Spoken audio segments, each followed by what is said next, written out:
Aleluia. Abra tua Bíblia em Mateus, capítulo 25.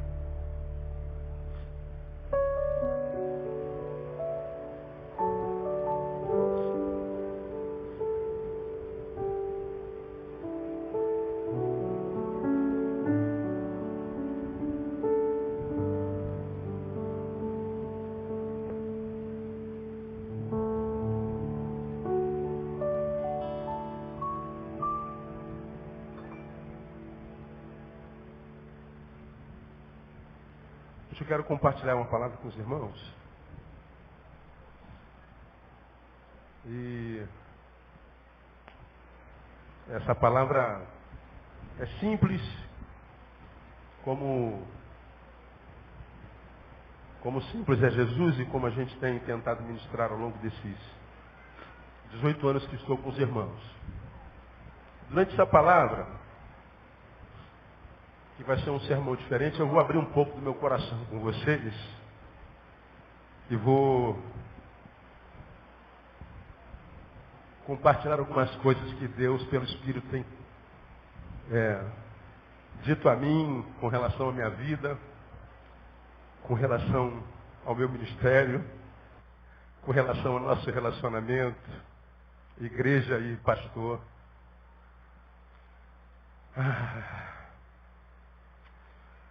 E são coisas simples, mas que está difícil de ser digerido pelo meu coração. Porque,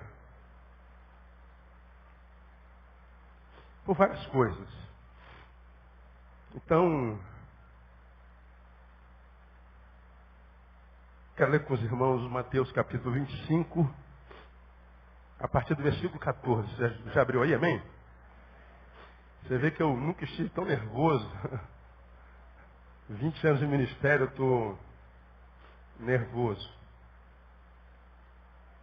Porque assim como um homem que, ausentando-se do país, chamou os seus servos e lhes entregou os seus bens, a um deu 5 talentos, a outro 2 e a outro 1, a cada um segundo a sua capacidade, e seguiu viagem.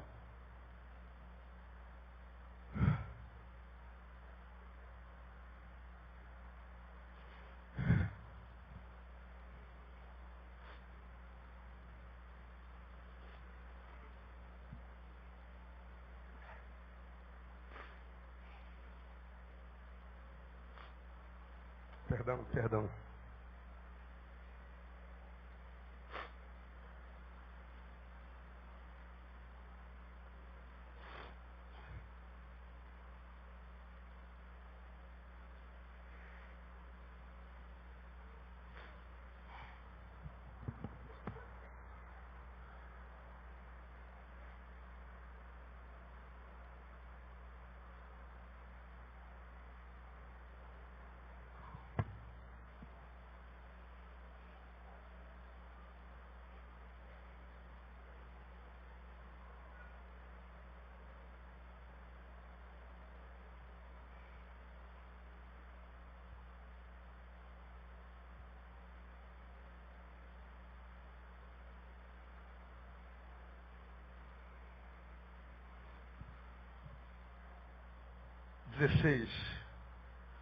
O que recebera 5 talentos foi imediatamente negociar com eles e ganhou outros 5. Da mesma sorte, o que recebera 2 ganhou outros 2. Mas o que recebera 1 foi e cavou na terra e escondeu o dinheiro do seu senhor. Ora, depois de muito tempo veio o senhor daqueles servos e fez contas com eles. Então, chegando o que recebera 5 talentos, apresentou-lhe outros 5 talentos, dizendo: Senhor, entregaste-me 5 talentos, eis aqui outros 5 que ganhei. Disse-lhe o seu senhor: Muito bem, servo bom e fiel. Sobre o pouco foste fiel, sobre o muito te colocarei. Entra no gozo do teu senhor. Chegando também o que recebera 2 talentos, disse: Senhor, entregaste-me 2 talentos. Eis aqui outros 2 que ganhei. Disse-lhe o seu senhor: muito bem, servo bom e fiel. Sobre o pouco foste fiel, sobre o muito te colocarei. Entra no gozo do teu senhor. Chegando por fim, o que recebera 1 talento disse: Senhor, eu te conhecia, que és um homem duro, que ceifas onde não semeaste, e recolhes onde não joeraste. E atemorizado, fui esconder na terra o teu talento. Eis aqui tens o que é teu. Ao que lhe respondeu o seu senhor: servo mau e preguiçoso, sabias que ceifo onde não semeei e recolho onde não joerei? Devias então entregar o meu dinheiro aos banqueiros, e vindo eu, tê-lo-ia recebido com juros. Tirai-lhe, pois, o talento e dai-o ao que tem os 10 talentos. Porque a todo o que tem, dar-se-lhe-á, e terá em abundância. Mas ao que não tem, até aquilo que tem, ser-lhe-á tirado. Lançai o servo inútil nas trevas exteriores. Ali haverá choro e ranger de dentes. Parábola dos talentos. Vocês conhecem bem essa parábola? E o tema que Jesus dá a ela é talento. Ele faz uma similaridade entre talento e dinheiro. Mas o texto não tem nada a ver com dinheiro. Nada. O que os servos multiplicaram e o que o servo enterrou foi o talento. Foi o dom. Foi a capacidade.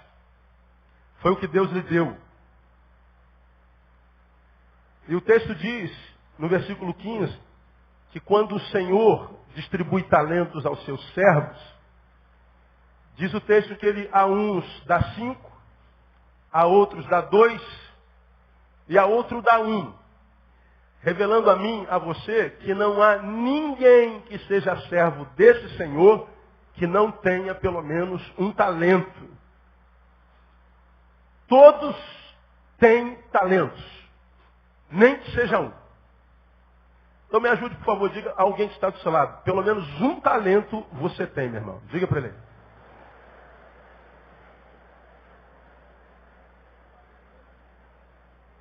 Não há ninguém inútil na obra de Deus. Os inúteis no reino de Deus estão aonde? Você já aprendeu? Do lado de fora. Se você é cidadão do reino, cujo rei é Deus, você tem talento. Mas esse versículo também diz o seguinte: 5 para um, 2 para outro, 1 para outro, a cada um segundo a sua o quê? Está escrito aí, lembra mim? Segundo a sua capacidade. Deus distribui talento em números, quanto queira distribuir, e ele faz a proporção do que ele vê em cada um. Não há como humanamente falar que todos nós somos iguais em capacidade, nós somos diferentes em tudo, inclusive em capacidade. Tem gente que tem capacidade para um lado, tem gente que tem capacidade para outro, tem gente que tem capacidade para línguas, tem gente que tem capacidade para matemática, tem gente que tem capacidade para humanas, tem gente que aglomera um monte de capacidades, o QI é lá em cima. Deus distribui a cada um conforme a capacidade de cada um. O fato é que ele tem dado talento a cada um. Então não há ninguém entre nós ou no reino de Deus que não tenha talento. Uma outra realidade nesse texto é que, independente da qualidade de talentos ou da quantidade de talentos que a gente tenha, Deus nos dá esse talento para quê? Está implícito aí. Para, não ouvir, multiplicar. E nunca para enterrar. Multiplicar. De modo que o que Deus quer de nós é evolução. O que Deus quer de nós é que a gente caminhe, que a gente vá, que a gente transcenda, que a gente multiplique. Então são verdades que estão implícitas e sobre as quais a gente não precisa dizer absolutamente nada. E assim foi.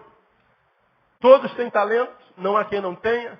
Ele distribui segundo a capacidade de cada um. Todos que têm, sejam 1 ou sejam 1000, o têm para que multiplique o que tem. Portanto, ele está dizendo que nossas capacidades podem ser desenvolvidas, porque se ele deu para quem tem capacidade para ele está dizendo, não quer dizer que você vai ficar com essa capacidade una. Você tem capacidade para multiplicar isso. Então, melhore 100%. Tenha 2 talentos. Melhore 100% você que tem 5 e transforme isso em 10. Então Deus está dizendo que a gente tem essa capacidade de se tornar melhor, de ser melhor, de fazer mais, de ir mais adiante. Isso com todo mundo, com quem tem 10, com quem tem 5, com quem tem 2, com quem tem 1000, com quem tem 1. E ele diz que isso é uma necessidade existencial, é para isso que ele nos dá talento. E diz mais, cada um trata o seu talento como quer. É individual. O Senhor entregou o talento e nos disse, olha, o que eu quero de vocês é que vocês trabalhem ao ponto de que quando eu voltar, eu tenha o dobro do que lhes dei. Não, ele não deu ordem nenhuma. Ele deu o talento e foi embora. Não disse absolutamente nada, não deu diretrizes. Deu nada. A gente só sabe que tem multiplicado por causa do enredo da história. Mas não houve ordem. Cada um faz o que quer com o seu talento. O problema é de cada um individualmente. Cada membro do corpo faz com o talento e a função que tem no corpo o que quiser. Sabendo que todos nós daremos conta a Deus do talento que nos deu. Então, ele dá talento segundo a capacidade, todo mundo tem talento, cada um faz o que quiser com o seu talento. E uma outra realidade implícita nesse texto é que o que fazemos com o talento trará consequências boas ou más. Não há como passar pelo reino de Deus inconsequentemente. Ele deu talento a todo mundo. Quem tem 5 tratou seu talento como quis, quem tem 2 tratou seu talento como quis, quem tem 1 tratou seu talento como quis. E Deus, representado no Senhor, tratou os donos dos talentos como quis, segundo a sua proporção. A uns ele disse, muito bom, servo bom e fiel, sobre o pouco foste fiel, sobre o muito tu colocarei. Mas ao outro, ele disse, servo mau e preguiçoso. Tirai dele o talento, tirai-lhe, pois, o talento e dai ao que tem 10. Então, a uns, por causa do talento, ele diz, servo bom e fiel, goze. Ao outro ele diz, servo mau e preguiçoso, vagabundo, tirai-lhe, não goze. Então não há como passar pelo reino de Deus inconsequentemente. É bom que nós aprendamos isso se a gente ainda não aprendeu. Então cada um de nós vive a qualidade de vida que merece. E cada um vive a qualidade de vida também à proporção do uso que a gente faz do nosso talento. Deus lhe deu pelo menos um talento. E o que você faz dele é problema seu. Deus me deu um talento, que eu faço dele é problema meu. Agora eu sei que Deus vai me cobrar por esse talento e a forma como eu lido com esse talento vai determinar a qualidade de vida que eu vivo no caminho com Deus, com os homens e com a sociedade. Então não há como passar pelo reino de Deus inconsequentemente. Traz consequência essa relação mais cedo ou mais tarde. Então, nessa manhã, eu queria compartilhar 3 verdades com os irmãos à luz dessa introdução. E a primeira delas é o seguinte, mesmo na ausência do Senhor, do líder, a obra precisa seguir. A obra de Deus não pode parar de jeito nenhum. Esse texto diz que o Senhor entregou talentos e viajou. Quando é que ele voltaria? O texto não diz. Para onde ele iria? O texto não diz. Não diz nada a respeito da viagem do chefe. Mas o texto deixa bem claro que quando ele foi, ele chamou os seus servos, distribuiu talentos, como quem diz quase que implicitamente, não explicitamente. A obra tem que seguir. A obra não pode parar. O show não pode parar. A obra precisa ser feita. Como que vai ser feita? Precisa ser feita. A obra de Deus, e mesmo que o Deus representado, ou o líder representado naquela questão não esteja presente, a obra precisa continuar. Agora, quando é que essa obra de fato tem continuidade? Porque na vida de 2/3 dos servos, que eram 3, a obra continuou. E mais, cresceu. O Senhor não estava lá, o líder não estava lá, o que sempre esteve não estava lá. Mas na vida de 2 deles, a obra cresceu 100%. Mas na vida de um deles, a obra estagnou. E na visão do Senhor, quando uma obra estagna, quando uma obra para, essa obra na verdade está decrescendo porque a vida é dinâmica. A vida que eu vivo hoje não pode ser igual a que eu vivi ontem, porque a vida é dinâmica, ela evolui. E quando a gente está parado, com medo, seja lá do que for, quando a gente estagna, seja por equívoco diagnóstico, porque o único que não cresceu foi o único que disse, eu te conhecia. Será que conhecia mesmo? Será que de fato ele conhecia o seu Senhor? Será que ele conhecia aquele que estava sobre ele? Ou será que ele pensava que conhecia? Bom, pelo testemunho, pela prática, pela atitude dele, a gente vê que ele pensava conhecer, mas não conhecia. Era alguém que vivia uma vida discursiva, vamos chegar lá já já. Mas os outros 2 fizeram com que a obra continuasse, e quando o Senhor voltou, ele entregou uma obra evoluída, abençoada, multiplicada. E foram recompensados por isso, porque a obra não pode parar. Agora, irmãos, quando é que a obra não para a despeito da presença do Senhor? É quando os liderados têm consciência plena de sua missão. Quando eles sabem exatamente para o que nasceram, para o que existem. O Senhor foi embora, mas os que ficaram tinham plena consciência de quem eram e de porque tinham plena consciência de quem eram. Sabiam o que lhes competiam fazer, e porque sabiam o que lhes competia fazer, eles fizeram. E porque fizeram, a obra foi multiplicada e foram recompensados. Consciência de missão. Talentos existem para serem multiplicados. Então aqui eu começo meu diálogo com os irmãos. Eu estou com os irmãos há 18 anos. E cheguei aqui, Betânia era um ovinho. Cheio de crises, problemas, adversidades. E grande parte daqueles irmãos ainda estão aqui comigo. Até hoje. Nossa igreja nesses anos todos nunca passou por uma divisão. Nunca passou por uma quebra de liderança. Nunca na minha vida fui apunhalado pelas costas. Nunca fui traído. Nunca passamos, enquanto história de Betânia, pelo que todas as igrejas passam nesse país. Nunca. Eu nunca investi num líder que me traísse, que me apunhalasse, que abrisse uma igreja do lado com meia dúzia de ovelhas minhas. Nunca.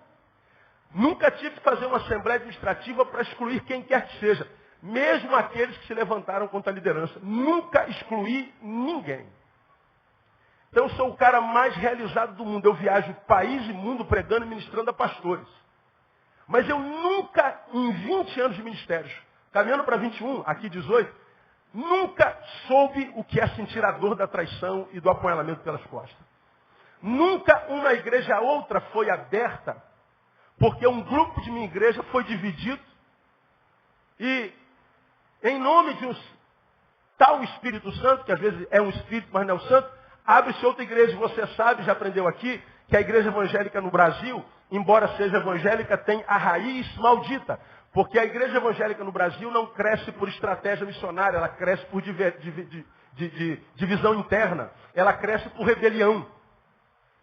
É alguém que no ministério daquele pastor o apunhala em nome de um espírito que não é o santo, ele diz que é o santo, leva um grupo de ovelhas e abre aquela igreja do lado e diz assim, o Senhor me mandou abrir essa igreja. Aquela igreja nasce debaixo de rebelião. A mesma coisa que aconteceu com o diabo no céu.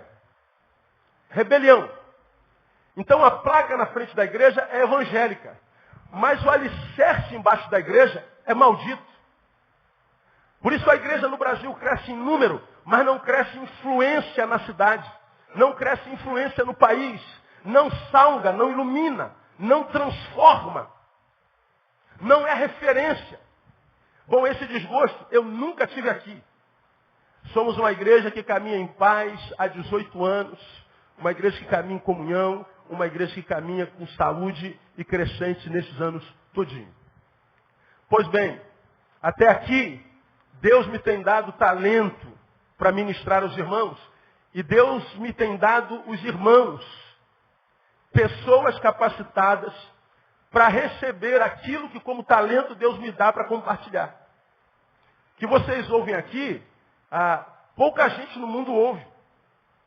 E porque ouvem o que vocês ouvem aqui, nem sempre tem noção ou valoração disso, não conseguem mais ouvir qualquer coisa.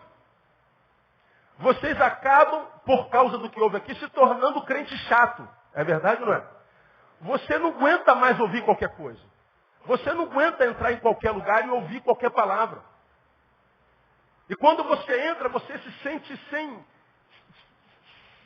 conforto. Você, meu Deus, será que o problema sou eu? Será que eu estou ficando besta? Será que eu estou ficando metido?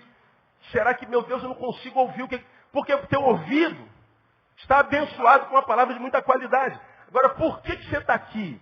Por causa daquilo que Deus me tem dado, que encontra eco em você, e que porque encontra eco em você, ela reverbera em mim, e nós nos retroalimentamos. Eu abençoo vocês, que abençoados me abençoam, eu abençoado abençoo vocês, e a gente vai vivendo em paz. Paz mesmo no meio das adversidades que a gente tem, porque não tem como ser igreja e não ter picuinha, não ter fofoquinha, não ter discordância, não ter nhenhenhé, não ter eu estou triste, não ter eu estou magoado, não ter eu vou embora, não tem como não ter isso. Isso acontece na tua casa e você só tem 2 filhos. Imagina aqui nessa multidão. Agora, nesses anos todos, eu tenho compartilhado com os irmãos com toda a dedicação da minha alma. Toda. Não há um trabalho que eu desenvolva no pastoreio que seja empurrando com a barriga de qualquer jeito. Não há uma vez que eu sente para preparar uma palavra, que eu esteja orando, que eu esteja administrando, que eu faça de qualquer jeito, sem planejamento, sem amor, sem carinho, sem afeto, sem buscar o Espírito Santo. Tudo que eu faço na minha vida no ministério é sempre pela vontade do Espírito Santo de Deus e pela direção dele. No meu gabinete eu tenho uma pilha assim de pastas, 2, 3 páginas, de ministérios sugeridos pelos irmãos. Pastor, eu tenho uma ideia para ministério. Está aqui. Todas elas estão lá. Leio todas elas. Oro sobre cada uma delas. E todas elas estão ali, debaixo de oração, e leio frequentemente, esperando, a despeito da boa ideia que o Espírito Santo diga assim, aí chegou a hora desse ministério. Tudo que a sua igreja faz, essa amplitude toda de ministério, quase todas elas saíram daí. Não saíram daqui da minha cabeça. A igreja tem um ministério impressionante. Todos se impressionam com a igreja. Todos. Brasil e mundo. Mas quase tudo que a gente faz aqui, as loucuras e as doçuras, quase todas elas nasceram daí. Foram implementados porque autorizei. Dei a direção, tracei o caminho, o projeto, mas nasceram daí. E outras que vão nascer estão lá naquela pasta e quando o Espírito Santo fala, isso aqui está em prática, eu pratico. Então, não há nada, meus irmãos, que eu tenha feito empurrando com a barriga. Nada. Sempre fiz de coração e estou falando com a mão na palavra diante de Deus que conhece os corações que vocês não podem conhecer.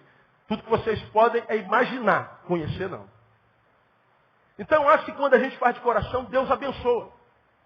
Tudo que a gente faz no sentido de trabalhar hoje para que amanhã nós sejamos melhores, para que a gente evolua, para que a gente desenvolva o talento. Pois bem, eu estou com vocês há 18 anos, caminhando para 19. Apaixonado pela igreja. Eu acredito que vocês todos amem a Igreja Batista Betânia. Posso ouvir um amém ou não? Você ama a sua igreja, sim ou não? E eu acredito nisso. Mas eu duvido que qualquer um de vocês ame mais do que eu. Eu acredito que quase todos vocês talvez amem tanto quanto eu, mas mais do que eu não. Então ninguém está mais fincado aqui do que eu. Ninguém pensa mais isso aqui do que eu. Ninguém ora mais por isso aqui do que eu. E você sabe que eu não sou daquele que dizer que estou orando, que eu estou fazendo, que subi, que disse, não. Eu não falo da minha vida espiritual. Olhe para mim e veja. Então eu estou plenamente enraizado. Desde que a igreja era pequenininha, aqui estou. Desde que o Neil era um pastorzinho pequenininho, ninguém conhecia, aqui estou. E tenho tentado estar em todos os cultos, todas as quartas, todos os domingos. Estou na igreja quase todos os dias. A despeito das minhas outras atividades, atendo gabinete pastoral quase todo dia. E atendo coisas grandes e coisas pequenas. Gente que chega no meu gabinete, a despeito de saber da minha vida, senta na frente da minha mesa e fala assim, pastor, eu não sei nem o que eu vim fazer aqui. Eu só vim aqui para ver o senhor de perto. Poxa, eu podia vir aqui depois do culto, né? Aproveitava, me dava um beijão, me dava um abração, arrancava até um fio de cabelo meu, um botão da minha camisa, levava para casa, né? Botava lá. Mas toma lá o lugar de alguém que de repente está com um problema enorme, doido para falar comigo, não consegue, e vai lá. E eu atendo com todo carinho, tem 1 hora do meu tempo, com todo carinho. Sei que para alguns de vocês, o que eu faço é pouco. Alguns de vocês imaginam que eu vejo vale a pena ver de novo. Alguns de vocês acham que quando eu não estou aqui, eu estou jogando futebol em algum campo de society, de grama sintética, em algum lugar. Alguns de vocês pensam que quando eu não estou aqui à noite, eu estou dormindo às 8 horas. Não, eu não estou não, irmão. Acordo de manhã e durmo no final da noite. Não tem horário de 8 às 5. Eu trabalho de manhã, de tarde e de noite. Quase que de segunda a segunda. E a minha maior testemunha é Deus, a quem eu vou dar conta. E que conhece cada passo que eu dou no caminho, cada pensamento que passa pela minha cabeça e cada sentimento que passa pela minha cabeça. Então, tenho tentado estar aqui com todo carinho. Faço minhas agendas, e as agendas que eu faço, não faço com o coração, faço por obrigação. Tentando alcançar a maior parte do reino de Deus sem sair daqui. Tentando estar em todo ajuntamento. E nos últimos 3 anos eu estou numa guerra com Deus. Numa guerra com Deus. Guerra. Porque a palavra que Deus me tem dado nos últimos 3 anos, Neil, eu tenho multiplicado os teus talentos. Eu tenho te levado onde eu tenho levado pouca gente nessa nação. Eu tenho te dado ver o que pouca gente vê. Eu tenho te dado a discernir no mundo espiritual o que pouca gente discerne. Eu tenho te levado em lugares onde poucos chegaram. E não tem nada a ver com dinheiro, com posição, não tem nada a ver com isso, irmão. Nada a ver com isso. Deus está falando comigo de espiritualidade. E eu sei que Deus tem feito isso. E eu tenho certeza que vocês também estão sabendo disso. Estão vendo o que Deus está fazendo na minha vida e na vida da nossa igreja. Porque está fazendo na tua vida também. O que Deus tem feito? Numa igreja do subúrbio que está na frente da favela, que não tem ar-condicionado, não tem estacionamento, não tem estrutura física para nada, mas olha aqui, ó, está sempre super hiperlotado. E só tem esse número de gente porque a gente não tem espaço. Porque quando a gente tiver um espaço para 10 mil pessoas com poltrona, ar-condicionado, estacionamento, enche 10 mil lugares na mesma semana. Agora você quer saber, eu não estou nem aí para números. Números para mim é bobagem. Porque como eu já disse aqui, podemos ser quase 3 mil. Mas eu acho que no meio desses 3 mil, se eu tiver 300 ovelhas, é muito. Grande parte de consumidores. Gente que vem, mas com a qual a gente não pode contar. Então, quem tem entendimento, entenda. Quem tem ouvidos, ouça. Porque numa comunidade tem quem está dentro da carroça sendo puxado. Tem quem está na frente da carroça puxando a carroça. E o pior, tem quem está atrás tentando segurar a carroça para que a carroça não seja puxada. Onde é que você está? Quem está lá na frente é o jumentinho. E Jesus é especialista nesse negócio de jumento, não é verdade? Ele entrou em Jerusalém gloriosamente montado no quê?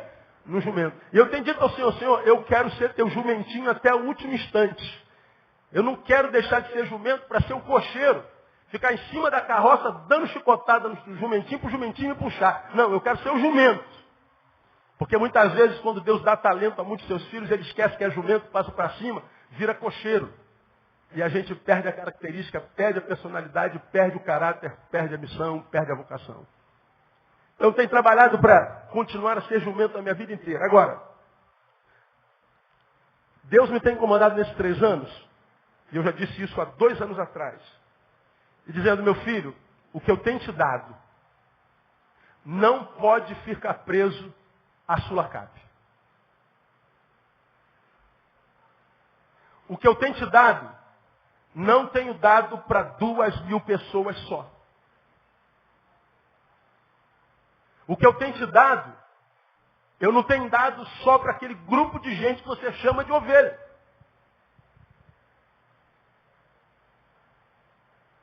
O Brasil, o mundo, minhas ovelhas, precisam conhecer o que eu tenho te dado. Tem conhecido através do site, tem conhecido através dos CDs, através da sua vida. Milhões e milhões e milhões e milhões de CDs estão rodando no mundo. Agora, Deus me tem mandado ir. Deus me tem mandado seguir. Deus me tem mandado transcender, ir além. E durante esses 3 anos, eu tenho brigado com Deus, dizendo, Deus, eu não vou. Eu vou ficar. E tem ficado. E trabalhando com o coração. E você me vê, quando vê minha agenda, que eu prego no Brasil e fora dele, direto. E tem ido, porque Deus tem dito, vá. Até ontem, eu recebi 1.319 convites para pregar. Até ontem. O ano tem 365 dias, nós estamos em abril. Como é que eu respondo a cada convite? Coloco todos eles sendo na minha mesa, digo, Deus me diz onde é que eu vou, onde é que eu tenho que estar, e se posso estar. E os convites que eu vou respondendo de acordo com o que o Espírito Santo me mostra. Aí tem vezes que eu estou no congresso que tem 10.000 pessoas. Tem vezes que eu fecho com uma igreja para onde eu vou pregar, que tem 30 pessoas. Eu fico tentando entender o critério de Deus. E eu já aprendi que numérico não é. E eu não entendo. Agora esse texto me abençoou muito essa semana, porque diz que o Senhor dá talento e diz, não é problema seu, meu filho, saber todas as coisas. O Senhor não disse para onde ia quando voltava e nem disse a eles o que tinha que fazer. Só deu um talento e diz, multiplica e pronto. Então eu não tenho que saber em qual igreja que eu tenho que pregar, quantas pessoas eu tenho que alcançar, onde é que eu tenho que ir, eu só tenho que estar disponível para Deus. Só isso. E aí, como aconteceu em março, eu preguei no congresso para 15.000 pessoas. Como aconteceu agora, quinta-feira, eu preguei para 40. No interior da Bahia, lá no finzinho da Bahia. Num lugarzinho pobre. E chega o famoso Neil. E eu entro naquela igrejinha de aquela lona preta, plástico preto de teto, preto ao redor, e uma estrutura de madeira, lotada, super, hiper lotada. E eu digo, Deus, o que é que eu estou fazendo aqui nesse barraquinho do Senhor? E o Senhor disse assim, você veio aqui para ministrar ao meu povo. Então ministra a essas 40, 80 pessoas, como quem ministra para 1.500, com a mesma unção, com a mesma capacidade, com a mesma alegria. E eu prego com a mesma unção, com a mesma capacidade, com a mesma alegria. Agora, por que eu posso estar naquela igrejinha de 30 a 40 anos? Porque eu não cobro para pregar, irmão. Nós não conseguimos mais um pastor renomado, abençoado, que tenha, aspas, unção, ou que tenha capacidade de preparar um super sermão, se a gente não pagar pelo menos 5.000 reais. A igreja virou um comércio desgraçado. A igreja pobre no Brasil não tem mais direito aos profetas que Deus tem abençoado no Brasil. Pega o pastor famoso que você ama e adora, idolatra. Liga para lá, para a secretaria, diga que você é de alguma igreja qualquer e pergunta quanto é para trazê-lo à sua igreja, você vai se assustar. E o que Deus tem falado comigo, meu filho?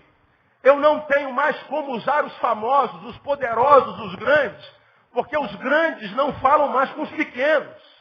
Os grandes enriqueceram, não falam mais com os pobres.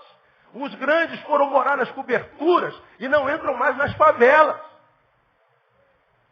Então, como você ainda não se vendeu para Mamon, eu quero te usar nesse país e nesse planeta no nome de Jesus. Eu entendo isso com toda a minha alma. Mas qual é a minha dificuldade? Eu sou pastor de uma igreja local. Eu sou pastor aqui. Quando eu não venho à igreja, se eu falar que não venho, vocês não vêm. Se eu falar, domingo eu não estou na igreja, a frequência cai 50%. Se eu falar que não estou quarta-feira, a receita cai. Você não sai de casa. Todo culto ligam para mim 30 vezes. Quarta-feira de tarde eu recebo 30, 40 telefones. Pastor, o senhor está na igreja hoje? É o senhor que vai pregar? É o senhor que vai... É o senhor está aí? O senhor está aí? Domingo de manhã me ligam para casa 6 horas, 7 horas da manhã. Pastor, o senhor está na igreja hoje? É o senhor que vai pregar? À noite o senhor está aqui? Cara, o tempo inteiro, de uma forma, certa forma, demonstra carinho, mas de outra forma demonstra meninice.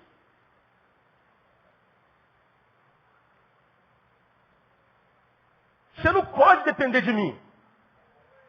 Por uma forma, poderia exercitar meu ego. Olha como é que eu sou importante. Mas não exercita meu ego não é grande, ele é pequeno. O Senhor está dizendo que Deus lhe deu um talento. E esse talento precisa ser multiplicado. E você não vem à igreja por causa do pastor Neil. Você vem à igreja por causa do pastor Neil, que é Jesus de Nazaré.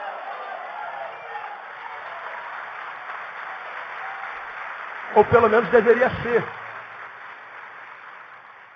Então escute, eu sei que alguns de vocês, os que amam, já estão assim, meu pastor vai embora. Não tem alguns de vocês pensando assim? Pastor Neil vai deixar Betânia. Pois é, irmão.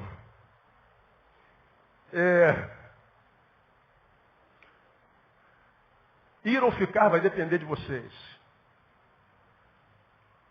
Durante 3 anos Deus tem me dito, eu vou te levar.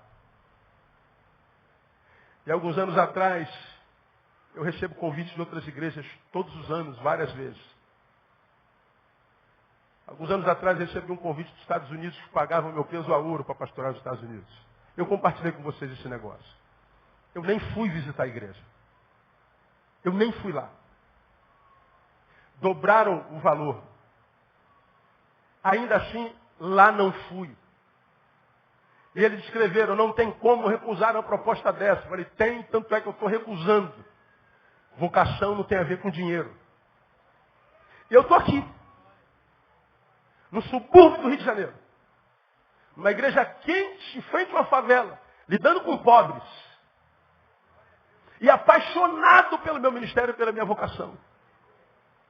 Então o que me move, escutem, falo como quem fala para quem é de Deus.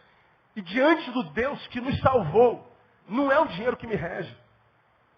Como eu sou elite, hoje nesse bendito país, se é que existem elites, toda vez que a gente recebe o convite vem com quais são as suas condições para vir pregar, ou seja, quanto é que custa o seu sermão? Se eu deixo Betânia e vivo só de conferência, cada dia no estado, cobrando R$2.000 para pregar, R$1.000, eu ficava rico, irmãos. Só que um salário de um federal desse aí, famoso de televisão, por mensagem, é 5.000, 10.000 reais. Eu poderia pregar 3 vezes por dia, todo dia, o ano inteiro. Mas não, eu estou aqui, na minha igrejinha, com o mesmo salário que eu recebia em 1997. Quando nós tínhamos 150, 200 membros. Nunca reclamei, nunca vou reclamar, estou sendo bem sustentado. Não é dinheiro que me move. Agora, o que tem apertado a minha alma? Porque Deus me tem mandado ir, e em alguns lugares eu não tenho podido ir. Ele tem me esmagado. Porque me mostra o que poderia ter acontecido lá se lá eu estivesse. Mas não fui porque por causa do meu apego à minha igreja local. Porque quem sabe eu não estive na quarta-feira à noite, eu não posso sair domingo de manhã, porque as ovelhas vão ficar tristes, as ovelhas não vão para a igreja. Aí eu não faço a vontade de Deus, preocupado com a igreja local. E toda vez que eu faço isso, o Espírito me esmaga. Você está preocupado com gente que está alimentada, com gente que está vestida, com gente que está salva, com gente que está abençoada, que come o pão que você põe na mesa dele todo ano com a melhor qualidade do mundo. E está deixando gente morrer nesse país afora de inanição espiritual, porque nós vivemos uma crise de mestres nessa igreja evangélica brasileira. E o Senhor disse para mim claramente, olha, e não é a primeira vez que Ele diz, eu quero te usar. Eu quero te levar porque você ainda não se rendeu a Mamon. O poder ainda não subiu a sua cabeça. Você ainda consegue comer churrasquinho na praça. Você ainda anda de chinelo, de calça jeans e camiseta e usa barbicha, não está nem aí para a tua imagem, quer que todo mundo morra se o problema é a imagem. Você ainda não se corrompeu. Então quero te usar. Isso é um privilégio. Agora, eu vou te levar enquanto você me obedece, te deixando em Betânia. Mas se você continuar resistindo ao meu chamado, eu te levo te tirando. Porque quando Deus quer fazer uma obra, irmão, Ele simplesmente faz. Ter de sair de Betânia seria hoje a maior tristeza da minha alma. A metade quase da minha vida eu passei aqui. Me sinto o pastor mais amado do mundo e vivo uma saúde biológica, física, espiritual, mental, a maior do mundo. Porque essa saúde tem sido gerada em mim aqui. Mas o que eu estou compartilhando com os irmãos essa manhã? Eu preciso dizer sim ao Espírito Santo de Deus. Eu preciso multiplicar o meu talento. Eu preciso ir. Eu preciso que os irmãos me deixem ir. Ir sem sair. Meu esforço para estar aqui todo domingo, toda quarta será o mesmo. Mas eu queria muito que quando você chegasse aqui não me visse, ao invés de emprestar essa língua para o capeta, para inventar história, para rogar praga contra mim, para dizer que eu sou relapso, que eu estou abandonando o ministério, pensa, se eu não estiver aqui, ainda assim eu estou prestando um serviço ao reino, porque o reino de Deus é maior do que a igreja local. E se você não entender isso, é porque você ainda não compreende a sua missão. Você ainda não tem visão de reino. Você ainda tem visão de consumidor. Que quer aquele homem só para si, que quer aquela palavra só para si, que quer aquela ministra de louvor só para si, que quer ter esse palavrão que você tem todo domingo só para si, sem se preocupar com essa multidão de gente que está morrendo da missão espiritual no mundo. Então, quando você não me vir aqui, você está sendo servido, irmão, por exemplo, por gente como o pastor Isaías. Benção ou não? Pelo amor de Deus, irmão. Você está sendo servido por gente como o pastor Denilson, benção ou não? Pastor Cesarino, pastor Ricardo e todos os outros pastores que tem aí. Você tem uma equipe pastoral capacitada para te abençoar tanto quanto eu ou mais do que eu. Mas eu entendo, existe essa relação de filho e pai. Essa relação de pastor e ovelha. Eu sou quem prega todo dia. Eu sou quem ministra, sou eu quem atingiu aquele problema que você tinha quando chegou aqui. Meu sermão é espiritual, mas profundamente humano. Eu consigo ver, falar o que pouca gente consegue ver e falar. Impressiona, abençoa, cura, liberta. Mas eu queria muito que agora, abençoado, curado, liberto, você me liberasse um pouquinho para que eu pudesse curar, libertar e salvar muito mais gente que não está aqui na sua casa. É difícil de entender isso, minha igreja, meio ou não?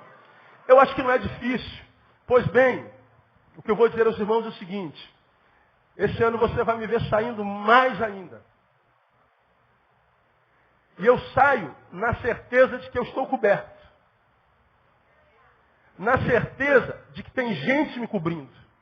Eu não estou deixando a coisa principal, pelo contrário, eu estou priorizando. E a coisa principal É desenvolver o talento, é o dom, é compartilhar, é ir além. É romper o lacre geográfico que nos prende, o lacre emocional que nos prende, o apego que nos prende. Ir além na mão do Senhor, dizendo, Senhor, eis-me aqui, envia-me a mim. E o Senhor está dizendo, meu filho, eu vou te levar a lugares longínquos. Longínquos. Isso não é geograficamente só falando, isso é espiritualmente falando. Que eu posso sair daqui para pregar aqui em Xerém. E é um lugar longínquo. Como eu posso sair daqui para pregar em Manaus.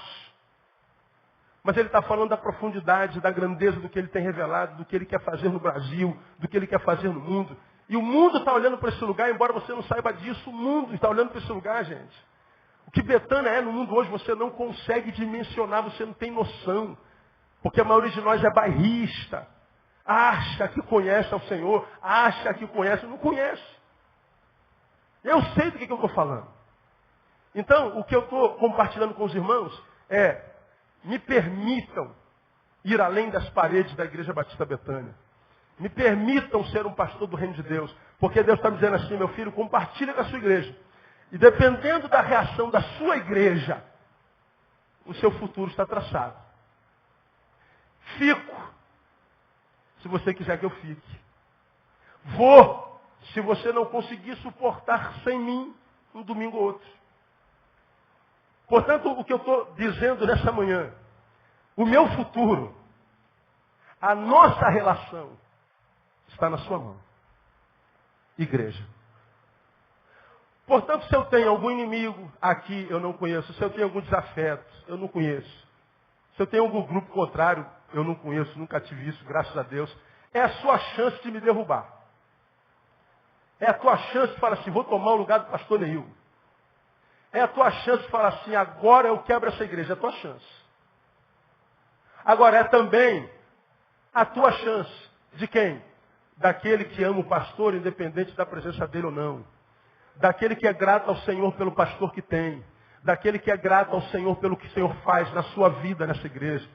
De você retribuir o que você tem recebido de mim ou de Deus através do púlpito.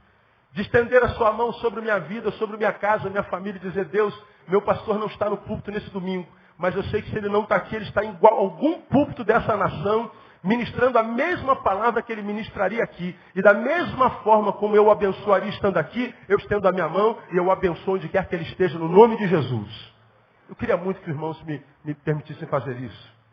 Alguns colegas sugeriram, Neil, tira um ano sabático.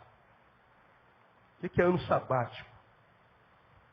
Pede a licença de um ano da igreja. 6 meses. Deixa lá na mão do vice-presidente. E vai ministrar sobre o Brasil.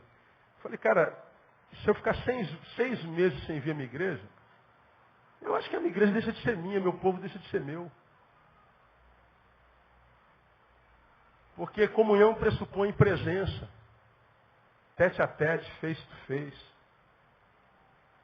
Eu não vou tirar licença nenhuma. Eu vou continuar aqui. E vou tentar estar aqui todos os cultos que eu puder estar. Mas se eu não puder estar, eu quero que você saiba onde é que eu estou. Eu estou pregando em algum lugar. E a forma como a igreja reagir, a forma como os pastores reagirem, vai determinar a minha presença, a minha continuidade em Betânia ou não. Daqui saem vários comentários. Cada um de vocês vai dizer o que quiser. Agora, quando você for dizer o que quiser, eu quero que você saiba algumas coisas. Primeiro, eu repito, eu não cobro para pregar. Alguns lugares eu vou pregar, me dão a passagem, mas não dão nem o almoço. Conto um caso para o irmão. Preguei no Acre, ano passado. Pastor, quanto é a sua mensagem? Não é nada, irmão. Eu só peço passagem em um lugar que eu possa dormir sozinho, que não tem ninguém dentro, de preferência, né? Ah, então tá bom. Como a igreja evangélica no Brasil não é generosa, ela é miserável, e é por isso que ela oferta 10 para ganhar 20. Isso é materialismo. Uma igreja materialista não é generosa em abençoar.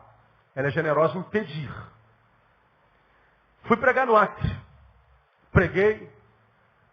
O Acre é um Um estado pequeno e a capital é pequena. Veio o prefeito, o governador veio.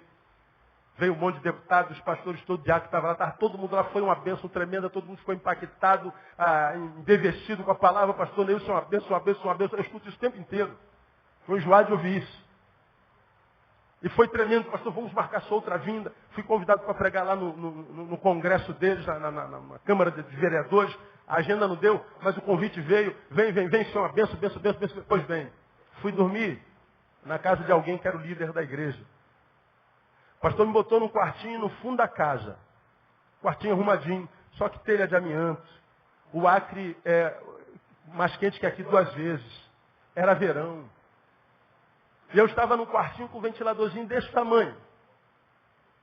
Sem problema nenhum. Não dormi, mas fiquei deitado a noite inteira. Mas esse não é o maior problema. Eu vou ao banheiro pelo menos 3 vezes por noite. Eu não tenho sono pesado. Eu e cama não nos damos bem. Eu não sou bom de cama, não durmo demais. Então, meu sono é leve. Jogou um clipe e eu acordo. Então, para eu dormir é complicado. E, além disso, eu vou ao banheiro 3 vezes por noite. Pois bem, na madrugada eu descubro que não tem banheiro no quarto. Falei, cara, onde é que é o banheiro desse negócio? O pastor não me falou onde era.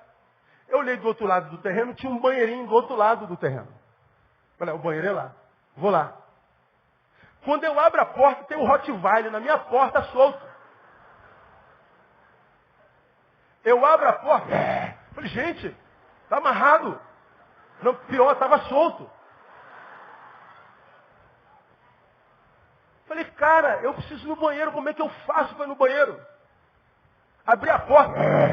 Falei, cara, estou perdido. O pastor soltou o cachorro, esqueceu, não sei o que aconteceu. Falei, cara, eu preciso ir no banheiro. Aí eu falei, cara, eu vou mijar aqui mesmo. Eu vou ficar em pé na janela, mijar do lado de fora, eu faço qualquer coisa aqui, porque não dá. Eu fiquei com vergonha de fazer isso. O que eu fiz? Eu peguei um chinelo meu, botei assim para fora, e joguei lá no corredor. O cachorro foi buscar o chinelo, eu corri para o banheiro. Fechei a porta. Parece comédia e piada, não parece? É a mais pura verdade. Se o banheiro está fechado, trancado, eu não estava aqui para contar essa história, tinha visto comida de cachorro. Pastor Neil foi comido pelo cão. Ah, imagina. Pois bem, urinei. E para voltar para o quarto agora? Falei, cara, eu não trouxe chinelo, e agora? Como é que eu faço? Peguei o rolo de papel higiênico. Joguei no corredor da casa, o cachorro foi atrás do papel higiênico. Eu corri para o quarto. Agora, você imagina o pastor Neil passando um constrangimento desse na vida? O famoso Neil? Pois é. É o que a gente passa por esse Brasil afora. Agora, Deus disse, vá ministrar naquele lugar, porque eu tenho uma obra a fazer naquele lugar. E o cão não vai te comer. Ele vai te envergonhar, mas comer ele não vai. E está o Neil fugindo do cachorro.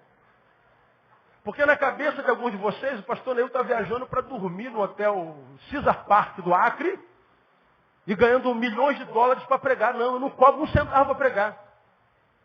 Tem viagens que eu não cobro, o cara me bota no voo de 1h da manhã porque é mais barato. Como aconteceu em Belém do Pará, meu voo era 1h40. Chega em Guarulhos, 2h30. O outro voo de Guarulhos, 11h da manhã. E eu e a Andréia tendo que dormir no aeroporto de Guarulhos. Prego para uma multidão de jovens do estado inteiro. Meu voo de volta 2 dias depois, de madrugada, 1h40.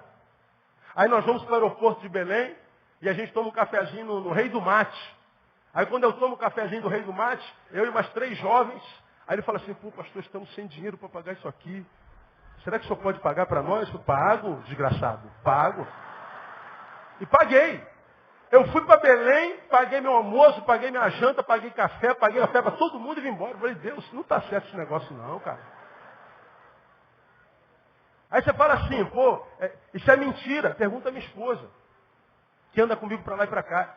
Então, ir para mim não é vantagem financeira nenhuma, irmão. Nenhuma. Não gosto de avião, de arrumar mala, não gosto de viajar, eu gosto da minha casa, gosto da minha igreja, gosto da minha família. Não é para ganhar dinheiro, é porque todo mundo cobra dinheiro hoje para pregar. Eu não consigo. Pastor, eu trouxe material para vender e eu consigo vender alguma coisa. Eu consigo vender CD, eu consigo vender vídeo. Esse CD que você compra aqui, compra para sustentar a família do irmão que o constrói. Eu não tenho um centavo do CD que você compra aqui. Ele se converteu, no dia da inauguração desse tabernáculo, ele trabalhava com aluguel de som, se converteu, não aguentou mais fazer baile. Pastor, eu não aguento mais, o cara está com 50 anos, não sabe fazer mais nada. Falei, grava meu CD e vende, o que você conseguir é teu. Ele vive do meu CD até hoje, 10 anos. Eu falei, ora por mim, porque se eu morrer, você morre de fome.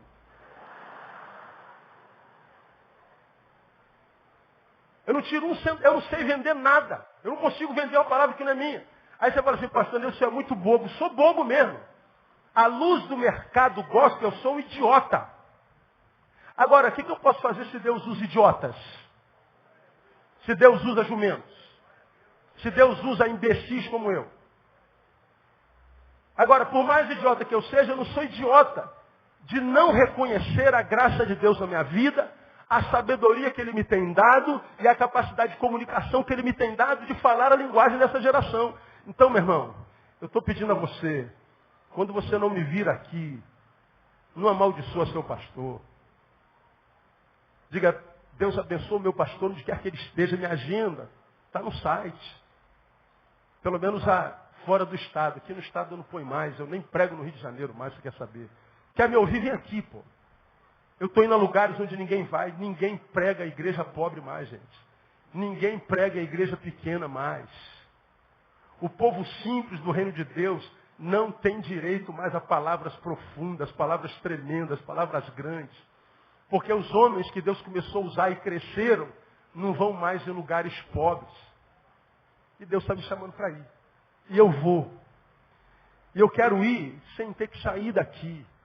Eu quero ir estando aqui. Eu quero ir com você liberando a corda. Vai, pastor, que a gente sustenta o Senhor. A gente sustenta em oração. A gente cuida da sua família. A gente cuida da sua igreja. A gente cuida do seu ministério. A gente vai ser bênção na sua vida. Eu pergunto aos irmãos, é difícil de entender isso, meu irmão? Amém ou não? Não é difícil. Então, o meu futuro, o nosso, está na mão de vocês. Eu sou pastor em Betânia 2011. Até março do ano que vem, contem comigo. Meu coração inteirinho, 99,9%, não, 100% está aqui. Eu vou continuar ministrando, atendendo, administrando, apagando incêndio, curando e dizendo não e dizendo sim, abençoando, não sendo compreendido nesse antagonismo existencial do ministério. Eu vou continuar fazendo da mesma forma. Agora, de quando em vez você vai chegar aqui, não vai ver essa figura aqui no púlpito. Eu sei que eu sou de todos os pastores o mais bonito que tem aqui. Mas vocês vão ter que viver sem a minha beleza, vão ter que aturar o pastor Denilson, Massaranduba, né? Vão ter que aturar o pastor Isaías, né? Vão ter que aturar o pastor Cesarino, o pastor Lindoval, vão ter que aturar. Eu queria muito que vocês fizessem isso com muita alegria, porque esses homens, cara, são bênção na minha vida demais.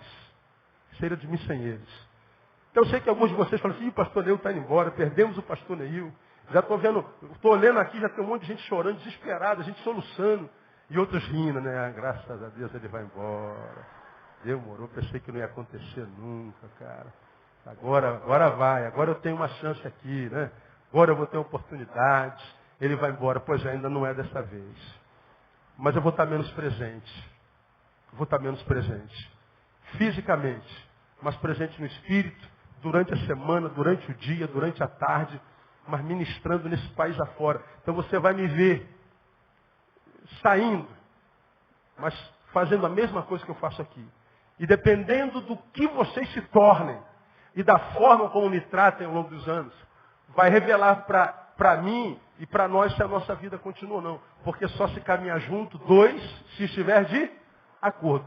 Se eu perceber que a gente não está conseguindo mais se entender, eu não quero ser maldição na vida da minha igreja jamais.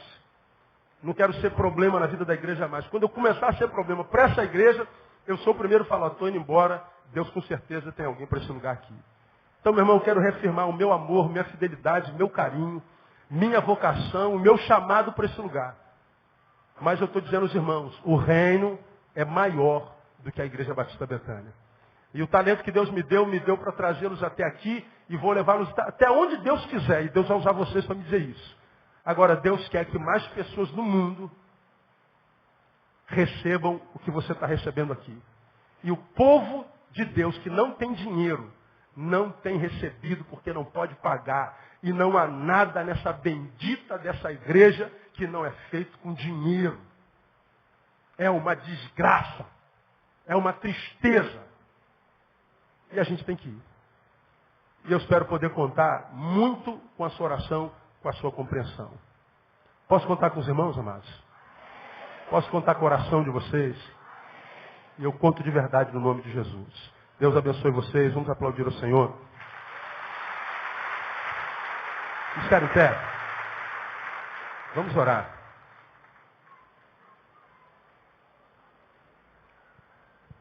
Faltam 10 minutos, vamos atrasar um pouco, mas vamos celebrar a ceia assim mesmo. Vamos atrasar 15 minutos. Quero chamar 2 ovelhas aqui para orar aqui comigo. Quem quiser. Quero alguém que saia lá de trás, da mesa de som para lá. Uma ovelha que esteja da mesa de som para lá, que possa vir aqui orar comigo. E uma que esteja da mesa de som para cá. Vamos orar ao Senhor. Você está sentado aonde? Aqui? Vem cá. Um que vem lá de trás. Vem cá. Disse para alguém com quem me reuni nessa semana. Pastoreando, ensinando. Falei para ele, pastor, o que acontece numa reunião não é importante. O que é importante? Importante é o que acontece depois que a reunião acaba. Então tem visto muitos ministérios acabando, vive de reunião.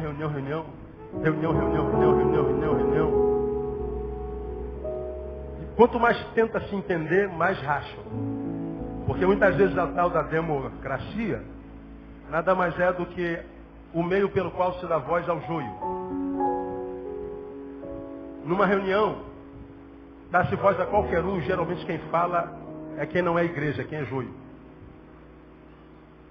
Então o que acontece numa reunião não é o mais importante é o que acontece quando acaba a reunião. Então o que aconteceu aqui não é importante. O importante é o que vai acontecer quando o culto acabar. O que vocês vão espalhar. O que vocês vão dizer. Já estou preparado para receber e-mails amanhã. Eu estou sabendo que você se despediu da igreja ontem. Estou sabendo que você recebeu uma proposta milionária para ir embora. Já estou vendo as manchetes dos jornais no meu e-mail. Pelo que vocês vão dizer, pelo que vocês vão reproduzir. Onde vocês vão mentir, distorcer tudo que eu disse. Mas eu sei que a maioria de vocês vai reproduzir exatamente o que eu disse aqui. Que eu amo a minha igreja, que eu tenho prazer em ser pastor dessa igreja, que não há igreja onde meu coração esteja plantado como essa aqui, que eu tenho certeza que a vontade de Deus, que aqui é meu lugar, que é aqui que eu quero ser e fazer para Ele. Mas que também Deus está me chamando para ministrar para um povo que não tem tido o que você tem aqui. Você está gordo espiritualmente. Tem gente que está vivendo de inanição. E que tudo que eu pedi foi que você orasse por mim e me cobrisse. Que me ajudasse não dando problema, pelo contrário, sendo a solução para ele. Pedindo a você que, se eu abrir a boca não for para abençoar, não amaldiçoe. Se não for para construir, não destrua o que está aí. Se não for para caminhar nessa visão, procure um lugar onde você tem uma visão com a qual caminhar. Mas não venha desconstruir. Porque vocês vão ver que, mesmo na minha ida, sem sair, como Deus vai abençoar esse lugar. O Senhor foi, os que ficaram tinham consciência da missão, multiplicaram o talento. Eu quero profetizar, irmão, que esse ano é o ano da multiplicação na nossa vida, no nome de Jesus. Guarda bem o que você tem hoje. E quando chegar no final, recebe essa palavra como profética. Olhe para trás, você vai ver como você dobrou a tua vida no nome de Jesus. Toma posse disso aí. Como Deus vai te usar dobradamente, como Deus vai multiplicar o que você tem 2 vezes. Esse ano da multiplicação.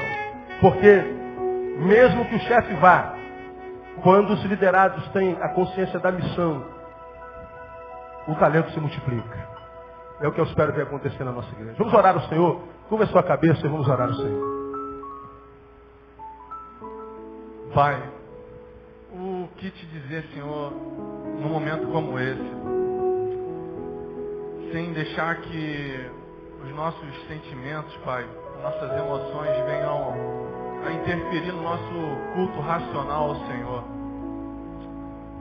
Oh Deus, que a tua igreja, Pai, possa perceber que a maturidade, Pai, quase na sua totalidade, ela só vem quando nós temos o sentimento de perda.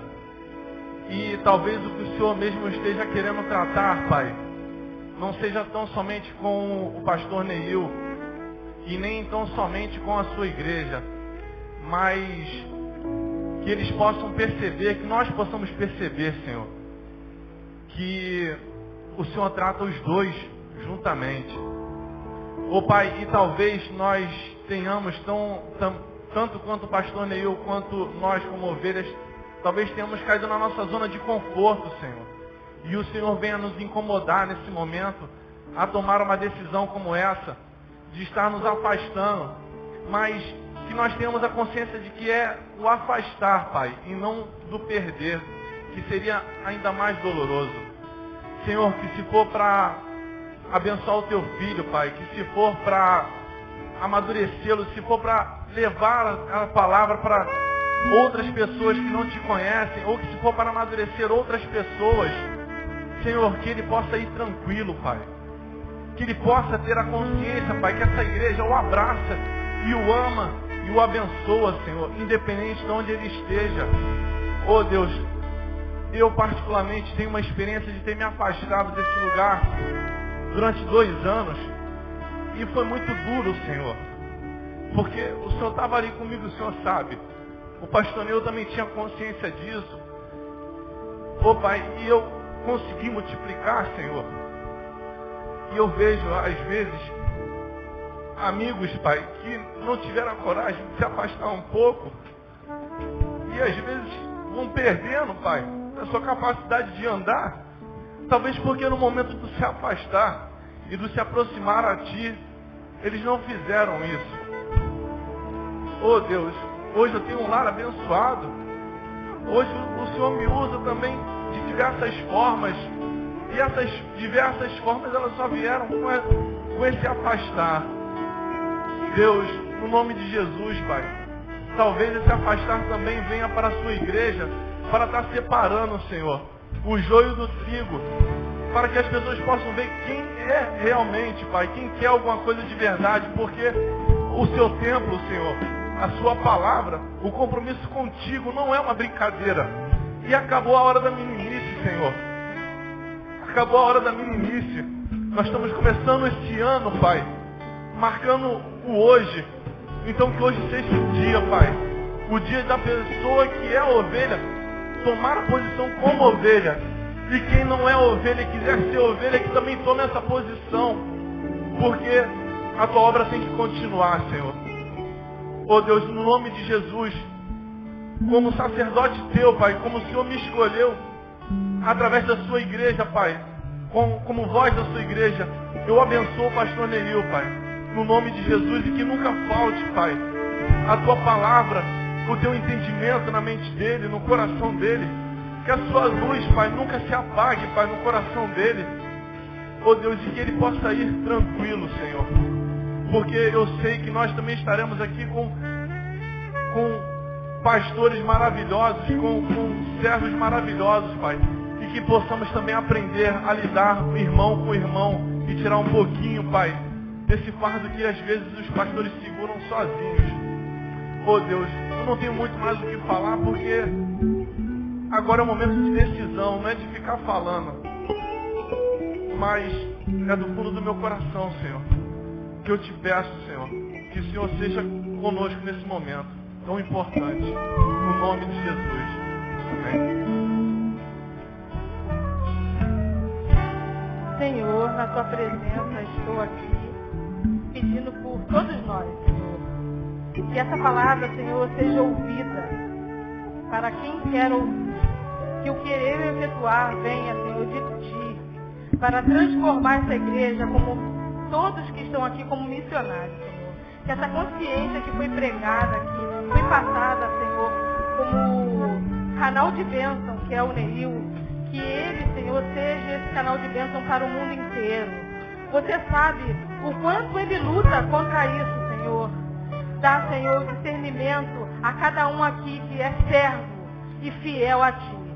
Venho, Senhor, agradecer, venho com as minhas palavras agradecer por todos nós, essa vida de canal, de bênção, de consciência, que ele venha frutificar, Senhor, e multiplicar esses talentos, Senhor, falado aqui. Que cada um seja, Senhor, como exemplo dele, que ele seja o seu mentor e que ele faça, Senhor, cada um aqui discípulo, Senhor, nessa terra que precisa de palavras de Deus, que estão sedentos. Em nome de Jesus eu te peço, venha abençoar a sua família e que você coloque ele onde você quer. Em nome de Jesus eu te peço e agradeço. Amém. Mais um irmão que está aqui, vamos orar. Soberano Deus, eterno Pai. Pai, nesse momento, Pai, que a tua igreja tem que tomar uma grande decisão. Pai, que eles sejam, Pai, não mais meninos, Pai, no entendimento, Pai, mas adultos, Pai. Adulto, Pai, na consciência de reino, Senhor.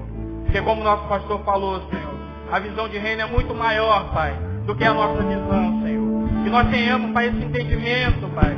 Esse entendimento que vem do alto, Pai. Nós possamos deixar isso, Senhor. E que outras vidas sejam alimentadas, Senhor. Pela mesma palavra que nos alimentam nesse local, Senhor. Assim como o meu irmão falou, Senhor. Muitos chegaram aqui, Pai. Chegaram machucados, chegaram feridos, Pai.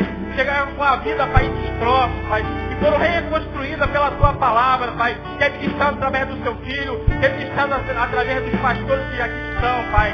Então, Pai, em nome de Jesus, que aonde o Pai pastor Nil estiver, Pai, que a Tua presença seja notória naquele lugar, Pai. Que os céus se abram naquele lugar, Pai. Que o Teu Filho seja bênção naquele lugar, Pai. Que, Pai, que o povo seja alimentado, Pai, não com falha, Pai, mas que seja alimentado, Pai, com o melhor que Tu tem para oferecer, Pai. Que eles sejam alimentados com o maná do céu, Pai, com a sã doutrina, Pai. Sejam alimentados com a palavra, Pai, que vai alimentar o espírito, vai alimentar, Pai, as emoções, Senhor. Que eles tenham consciência do que é reino de Deus, Senhor. Que eles tenham consciência, Pai, do Evangelho, Pai, que não é o evangelho materialista, que não é o evangelho hedonista, Pai, o evangelho egoísta, Senhor. Que Tu nos chamaste para ir para uns aos outros, Pai. Que nos chamaste, Pai, para pregar o evangelho uns aos outros, Pai. Pai, que eles tenham essa consciência, Pai. Que nós possamos deixar ir, como disse o meu irmão, Pai. Pai, que em nome de Jesus, abençoa a família dele. Que quando ele ir, Pai, eles sejam guardados debaixo das suas potentes mãos. Que nós estejamos orando, Pai, pela vida dele, Pai. Pai, que em nome de Jesus, abençoa a vida do Teu servo, Pai. E que o mundo seja impactado, Pai, por essa palavra que nós escutamos aqui, Pai. E que o mundo conheça, Pai, a Tua palavra. Conheça, Pai, a intenção do Teu coração. Conheçam o Teu amor, Pai. Conheçam o Teu caráter, Senhor. Pai, que em nome de Jesus, Pai, o Teu Filho, Pai, possa ir, Pai, mas levar também conosco o nosso coração, Pai. Saber que Ele vai, Pai, mas deixa uma igreja, Pai, que está orando a todo instante, que está o abençoando a todo instante, sabendo que Ele está coberto com o amor de Cristo, com a misericórdia e com as nossas orações.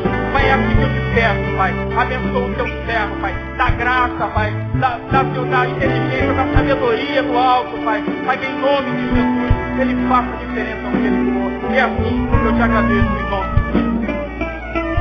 Obrigado, Deus abençoe vocês. Podem sentar, irmãos. Aplauda o Senhor. Que o Senhor nos abençoe com a sua graça e misericórdia.